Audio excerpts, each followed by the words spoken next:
यति हामी सधैँ हिजो पनि मर्यादित भएर लागिरहेको थियो चुनावमा, आज पनि मर्यादित छौँ, अनुशासित छौँ। मुलुककै सबैभन्दा पुरानो र यो मुलुकको सबैभन्दा मर्यादित र अनुशासित पार्टी हो। यो भन्दै गर्दाखेरि हामी नसकेर नभिड्ने भन्ने कुरो चाहिँ होइन।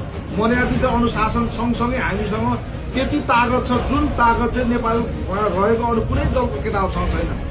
युवाहरूसँग लड्नु र जुट्नै परेको खण्डमा जुन हिसाबको व्यवहार उनीहरूले गर्नु खोजिरहेछ, यदि टिट फर ट्याट गर्ने हो भने उनीहरूलाई अघि हाम्रो सभापतिज्यूले भने जस्तो उनीहरूकै बाटोमा उनीहरूकै शैली अप्नाउने हो भने उनीहरूको उम्मेदवारलाई हामी घरबाट नै निषेध गर्न सक्छौँ, उनीहरूको आफ्नै घरबाट बाहिर निकालेर निषेध गर्न सक्छौँ।